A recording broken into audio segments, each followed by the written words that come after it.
आज पूरे देश के अंदर बहुजन समाज पार्टी की राष्ट्रीय बहन कुमारी मायावती जी के निर्देश पर सभी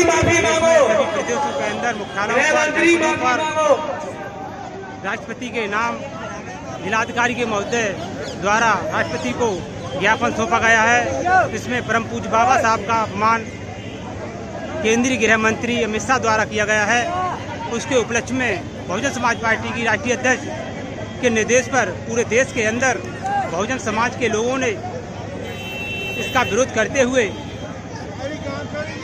जिलाधिकारी को ज्ञापन दिया गया है। आज पूरे देश के अंदर यहाँ की कांग्रेस की सरकार ने पाकिस्तान में देने का काम किया था। कांग्रेस की सरकार ने बाबा साहब के साथ में दगाबाजी करते हुए, बाबा साहब के साथ में धोखा करते हुए, बाबा साहब को अपमानित करते हुए, बाबा साहब को जो है संविधान सभा में पहुंचने से रोकने के लिए उस ज्ञापन को उस जो जयसूर और खुलना नाम की जगह थी उनको पाकिस्तान में देने का काम किया था साथियों। तो पाकिस्तान में देने के बाद बाबा साहब डॉक्टर अम्बेडकर केवल संविधान सभा में पहुंचने से उनको वंचित कर दिया था। लेकिन धन्य हो यहाँ के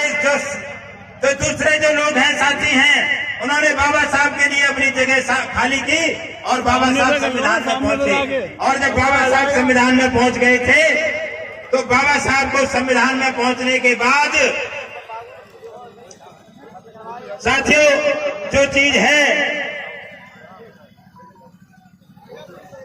जो संविधान में देने का जो काम हुआ था, तो बाबा साहब को 1952 में जो चुनाव हुआ था, तो 1952 में इस कांग्रेस ने जो मक्कारी की थी, उस कांग्रेस ने जो काम किया था, उस कांग्रेस ने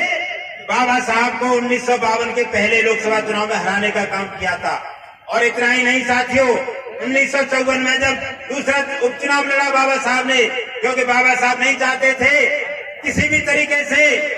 बाबा साहब चाहते थे हर तरीके से कि अपनी लोकसभा में पहुंचे।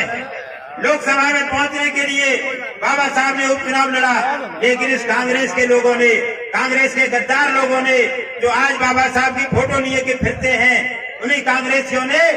बाबा साहब को दूसरी बार भी लोकसभा में पहुंचने से रोक दिया था और लोकसभा का चुनाव हराने का काम किया था।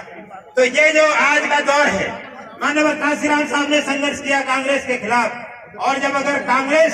सही तरीके से काम कर रही होती, अगर कांग्रेस गलत कर, अगर